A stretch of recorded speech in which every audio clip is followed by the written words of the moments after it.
Bili ko sa maasim. Lamang sarap niya. Namutoy ako ng gana. Kahit sa kalikiling maasim, patry ako mamaya boy. Bigyan hindi dila ano. Nay, bango ko yan nito. Nagsisi ako na sinabi kong mahilig ako sa maasim. Ito muna si Tutor. Turtor? Ang Turtor. Bagong artist si Turtor. Si Toto. Hindi ko kasi alam kung paano sasabihin yung pangalan niya. Hindi siya magsasound na maarte, pero at the same time, diba, tunog tartar daw. At the same time, tunog naman maayos. So hindi ko alam, basta Toto. Ayan, pangit naman kasi ko Toto, o diba, kasi foreign artist to eh. So Toto talaga siya.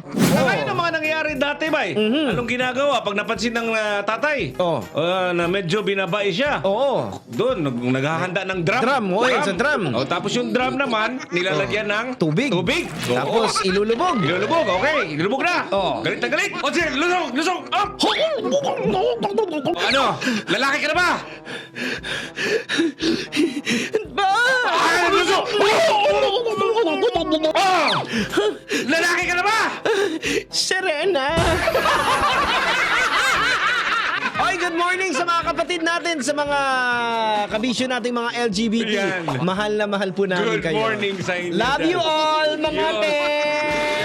Baklang to! Masabi ko lang po at maikwento ko lang. One time, bumibili ako sa may tindahan. Tapos, ang binibili ko talaga itlog. Kasi, bibili kami ng gagawa kami ng soup. So, may egg soup siya. Egg soup dapat siya. So ngayon, ang tanong ko dun sa tindero, lalaki kasi, Kuya, may itlog po kayo dyan. Tapos alam mo yung awkward smile namin dalawa. Parang, wait lang Parang ganun. Ngumiti si Kuya na parang may mali siya. Oo, ako awkward yung smile ko. Siya parang may mali siya. Ang galing niya magsayaw. No? Wait niya, tumatalbog eh. Oh. Nay, tinutulan!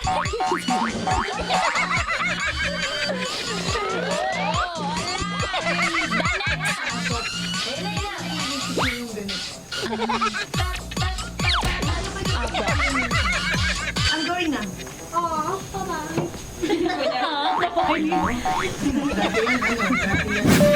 Gusto mo pa ng libreng GVGV Good Vibes? Download mo na ang Love Radio PH sa Google Play at App Store. Dahil dito, walang hate. Love long! Always your number one. SM radio station. Love Radio. Love lang.